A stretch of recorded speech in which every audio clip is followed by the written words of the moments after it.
කෙටිකාලින නිහැඩියාවට පස්සේ ඔන්න අපි ආයමත් අපේ YouTube channel එකකින් ඔයාලත් එක්ක එකතු වෙනවා.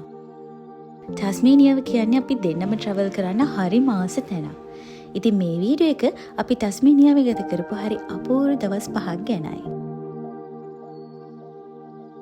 බ්‍රිස්බන් වල ඉඳලා හොබාර්ට් වලට ෆ්ලයි කරන්න ගත වෙන්නේ හරියටම පැය 2කමාරක් වගේ කාලයක්. හොබාර්ට් එයාපෝට් එකෙන් චෙක් අවුට් වෙලා අපි මුලින්ම කළේ සිටි එකට යන්න ස්කයි බස් එකක් ගත්ත එක.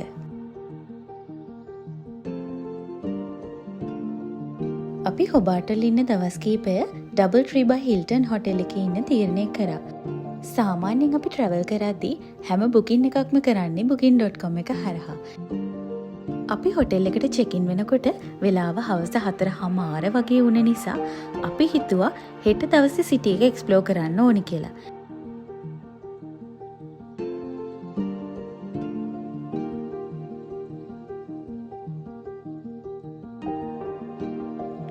අපි මුලින්ම හොබාර්ට් සිටි එක එක්ස්ප්ලෝර් කරන්න පටන් ගත්තේ බැටරි පොයින්ට් එකෙන්. බැටරි පොයින්ට් එක කියන්නේ ඕස්ට්‍රේලියාවේ තියෙන පැරණිම සබර්බ් එකක්. බැටරි පොයින්ට් එක මුලින්ම ජනාවාස වෙන්න පටන් අරන් තියෙන්නේ 1805 දී. ඕස්ට්‍රේලියාව මුලින්ම ජනාවාස කරේ බ්‍රිතාන්‍ය ජාතිකයින්. ඉතින් බ්‍රිතාන්‍යයට අයිති කොලෝනියල් ආකිටෙක්චර් එකෙන් හැදුණු බිල්ඩින්ග්ස් ගොඩාක් මෙහි තාමත් බලන්න පුළුවන්.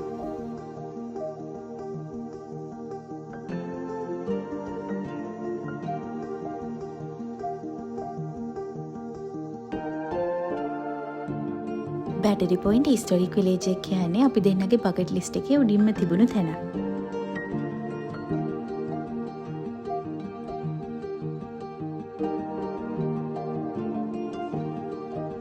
ඉතින් මේ වීදි දිගේ ඇවිදිනකොට අපිට දැනුනේ අපි යුරෝපයේ වීදි දිගේ ඇවිදිනවා වගේ හැඟීමක්.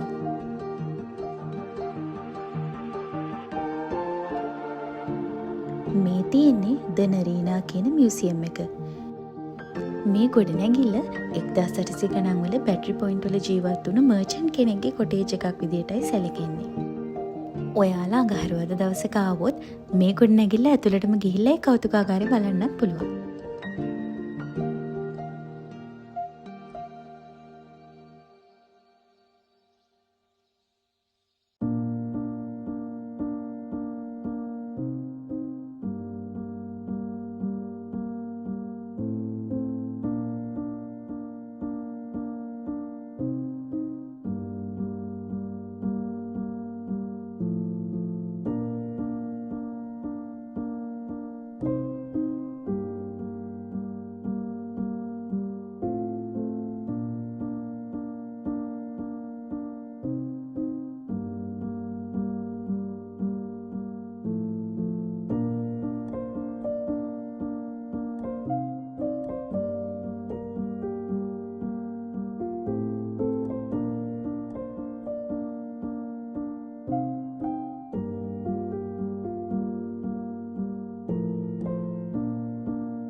ජැක්මන් ඇන්ඩ් මැක්රෝස් කියන්නේ බැටරි පොයින්ට් එකට එන හැමෝම අමතක නොකර යන බේකරි එකක්.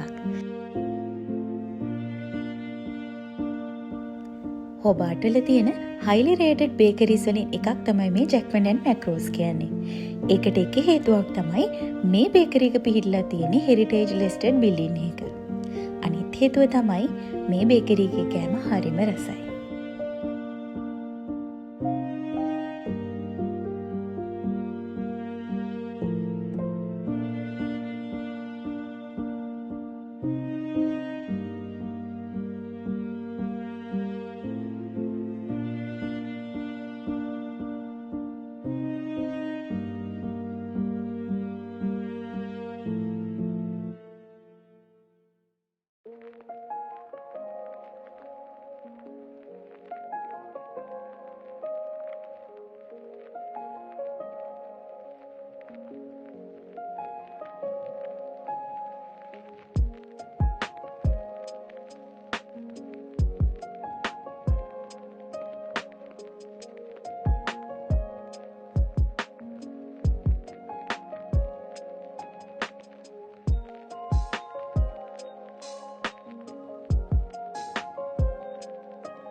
හොබාට් කියන්නේ ටස්මේනියාවේ කැපිටල් සිටි එක. ඔස්ට්‍රේලියාවේ හැම මේන් සිටි එකම වගේ අපි දකින කලබලකාරී බව අපි හොබාට් සිටි එකේ දැක්කේ නෑ. හොබාට් කියන්නේ ගොඩක් පරිසරයට සම්බන්ධ, හරිම ලස්සන ගොඩනැගිලි වලින් පිරුණු සාමකාමී සිටි එක.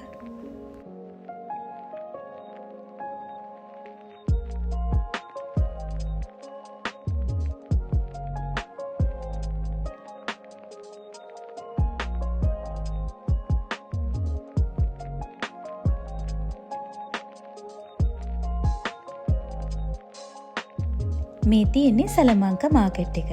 ඔයාලා සෙනසුරාදා දවසේ ආවොත් අනිවාර්යයෙන්ම මේ මාකට් එකේ එක්ස්පීරියන්ස් එකක් ගන්න පුළුවන්.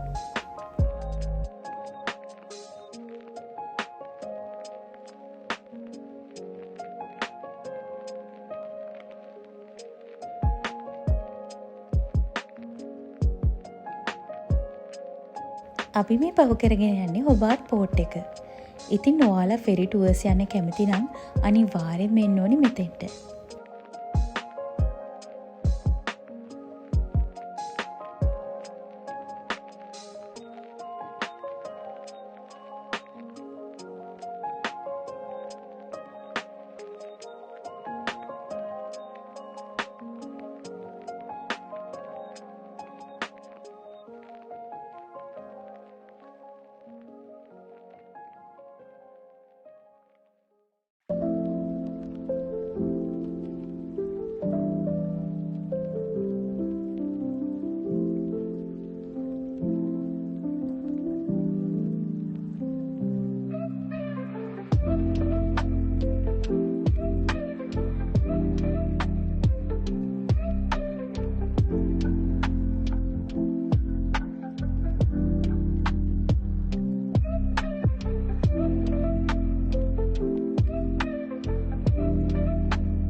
ටස්මේනියන් මියුසියම් ඇන්ඩ් ආර්ට් ගැලරි කියන්නේ ගොඩාක් අය අපිට රෙකමන්ඩ් කරපු තැනක්.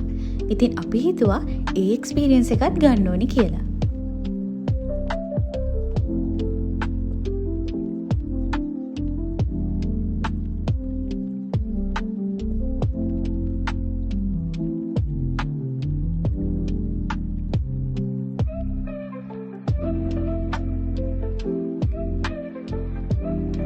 ටස්මේනියන් මියුසියම් ඇන්ඩ් ආර්ට් ගැලරි එක බලන්න ඕගොල්ලන්ට ටිකට්ස් අවශ්‍ය වෙන්නේ නැහැ.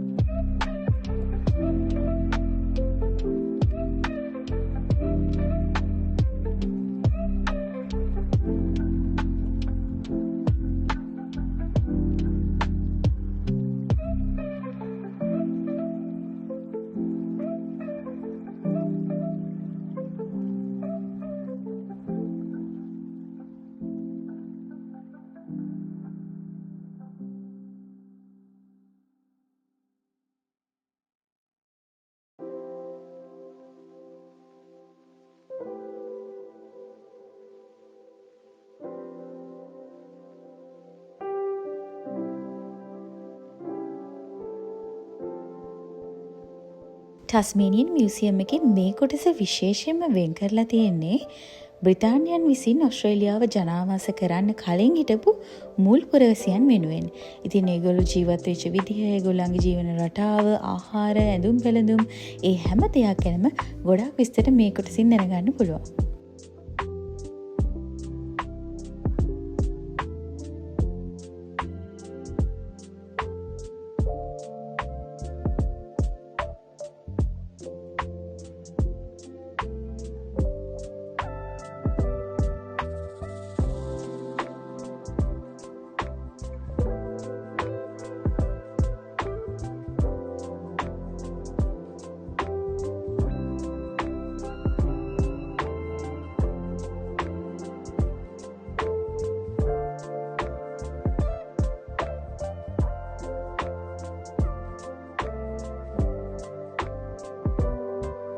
ටස්මේනියාව පිහිටලා තියෙන්නේ ඔස්ට්‍රේලියාවේ මේන්ලෑන්ඩ් එකෙන් පහළට වෙන්න දූපතක් විදිහට. ඔස්ට්‍රේලියාවේ මේන්ලෑන්ඩ් එකට වඩා ටස්මේනියාවේ බයෝඩයවර්සිටි එක ගොඩාක් වෙනස්. ඒ වගේම සෙන්සිටිව්.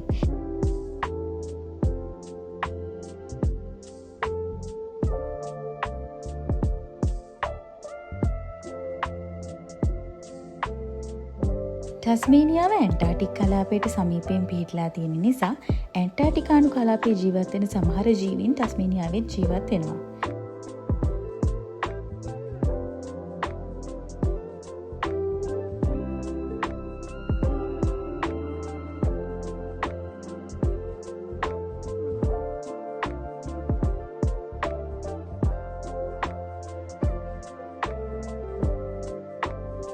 මියුසියම් එකේ මේ කොටස සම්පූර්ණයෙන්ම වෙන් වෙලා තිබ්බේ තස්මේනියාවේ පරිසර පද්ධතිය ගැන විස්තර කරන්න. ඉතින් මේ කොටසින් අපිට ඒ ගැන හොඳ අවබෝධයක් ලබා ගන්න පුළුවන් වුණා.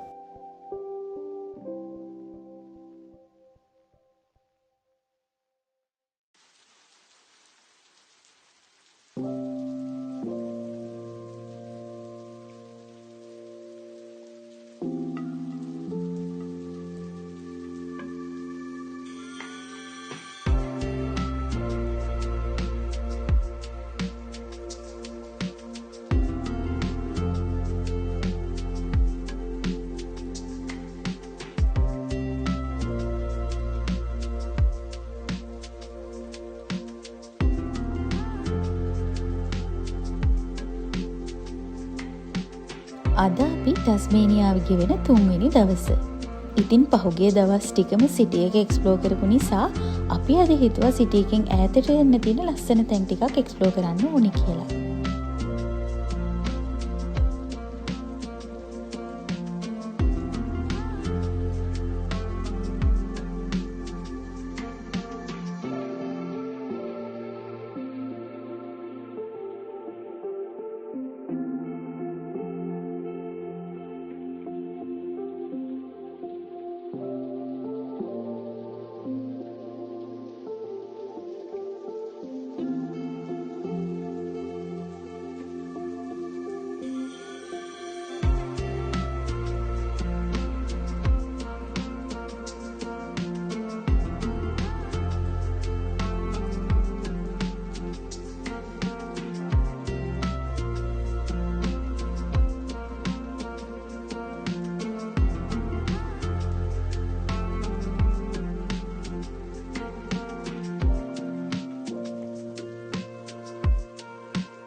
අපි අද මුලින්ම එක්ස්ප්ලෝර් කරන්නේ රිච්මන්ඩ් කියන හිස්ටොරික් විලේජ් එක.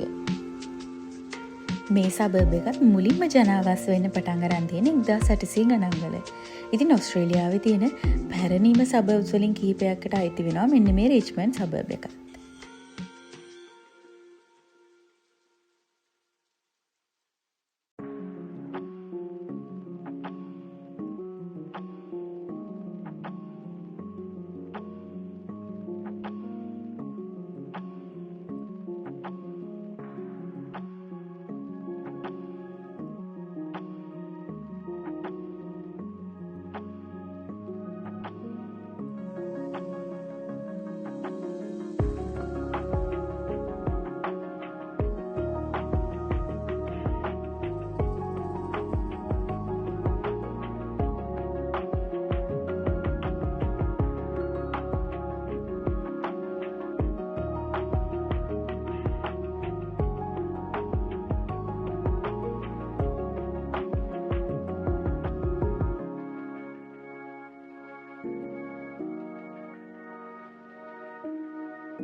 ඉතින් මේ රිච්මන්ඩ් හිස්ටොරික් විලේජ් එකේ තියෙන තවත් එක අයිකොනික් ප්ලේස් එකක් තමයි මෙන්න මේ රිච්මන්ඩ් බ්‍රිජ් එක.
අපි බැටරි පොයින්ට් එකේ දැකපු කොලෝනියල් ආකිටෙක්චර් එකට හදපු බිල්ඩින්ග්ස්ම තමයි මේ රිච්මන්ඩ් විලේජ් එකේ තියෙන්නේ.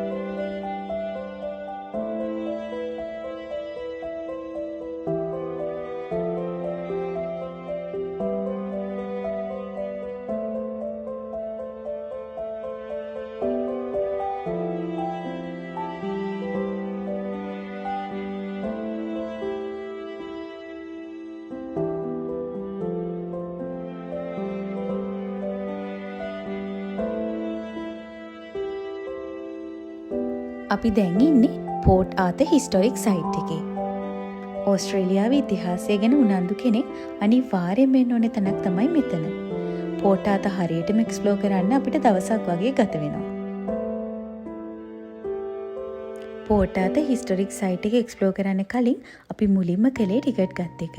ඉතින් ටිකට් කවුන්ට් එකෙන් අපිට මැප් එකකුත් ඉෂුව කරනවා. ඒ වගේම මේගොල්ලන්ගේ වෙනම ක්‍රූස් ටුවර් එකකුත් තියෙනවා.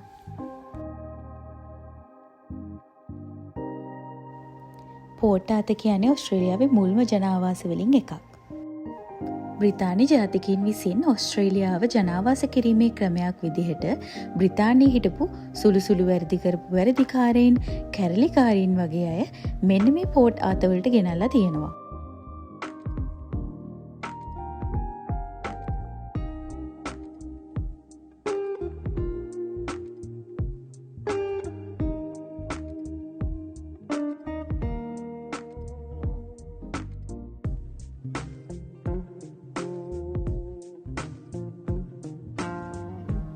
එක්දා 830දී ජනාවාස වුණු මේ ප්‍රදේශය කාලයක් යනකොට ගින්නෙන් විනාශ වෙලා තියෙනවා. ඉතින් මේ ඉතුරුණු කොටස් තමයි මේ විදිහට සංරක්ෂණය කරලා තියෙන්නේ.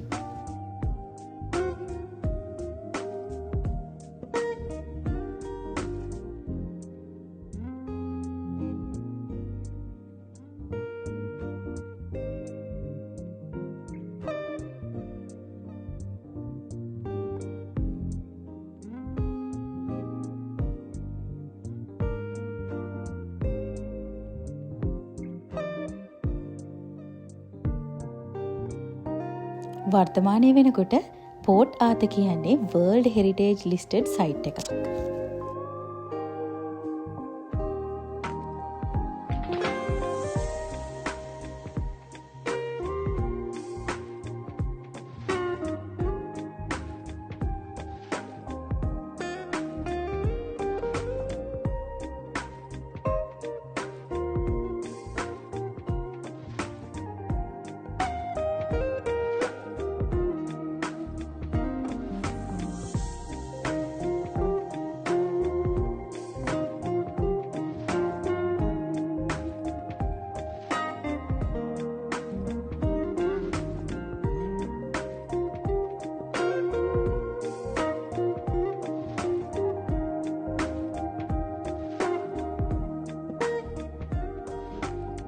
ඉතින් මේ පෝට් එක ඇතුලේ සිර කඳවුරු විතරක් නෙමෙයි ජනාවාසයකට අවශ්‍ය සීලුම දේවල් තියෙනවා. ඉතින් හැම දෙයක්ම හරියටම එක්ස්ප්ලෝර් කරන්න නම් දවසක්වත් මෙතන ගත කරන්න ඕනේ.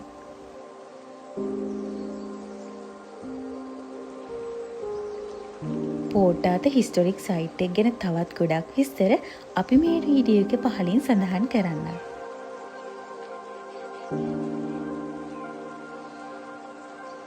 ඉතින් මේ වීඩියෝ ගැන ඔයාලට හිතෙන දේවල් පහලින් කමෙන්ට් කරන් යන්න අමතක කරන්න එපා.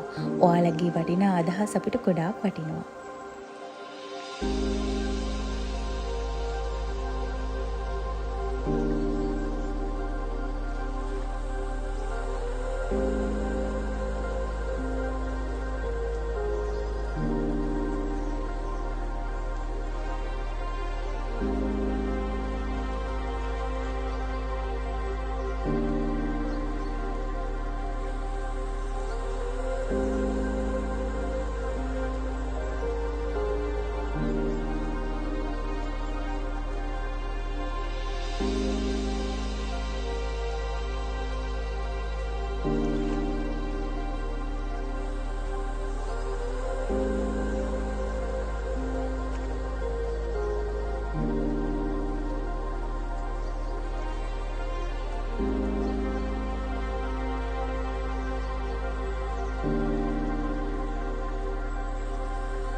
ටස්මේනියාවේ ගෙවෙන 4 වෙනි දවසේ අපි හිතුවා හොබාටලින් ටිකක් ඈතට වෙන්න තියෙන ලොන්සෙස්ටන් එක්ස්ප්ලෝර් කරන්න ඕනේ කියලා. අපි ලොන්සෙස්ටන් යන විශේෂම හේතුව වුණේ බර්ඩ් ස්ටෝව් ලැවෙන්ඩර් ෆාම් එක. ඉතින් බර්ඩ් ස්ටෝව් ලැවෙන්ඩර් ෆාම් එක කියන්නේ පැසිෆික් කලාපයේ තියෙන ලොකුම ලැවෙන්ඩර් ෆාම් එක.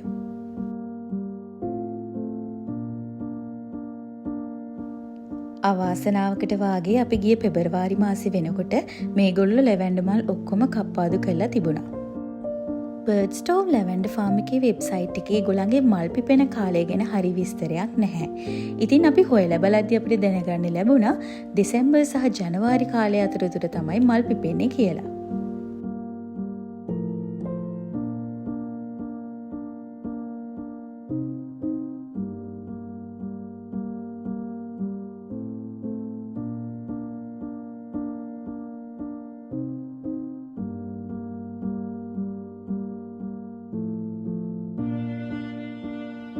ඔන්න අපි අපේ බකට් ලිස්ට් එකේ අන්තිම තැනටත් ආවා.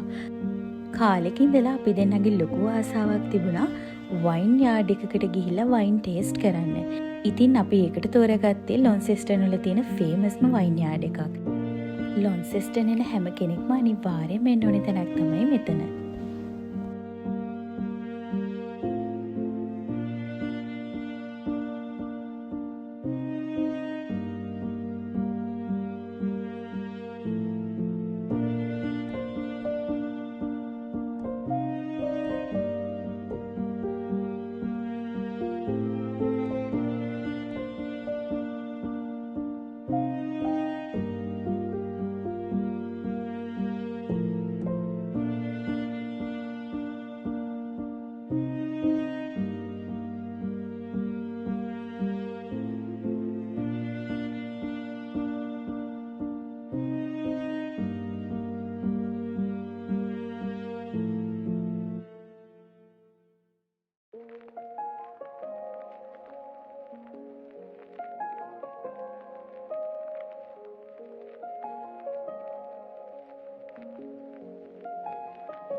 ටස්මේනියාව ගෙවුණු මේ දවස් කීපය අපේ ජීවිතයට අලුත්ම අත්දැකීම් ගොඩාක් එකතු කරා. ඉතින් ඇත්තටම ටස්මේනියාව කියන්නේ අපි ආයෙ පාරක් යන්න බලාපොරොත්තු වෙන හරිම සුන්දර තැනක්.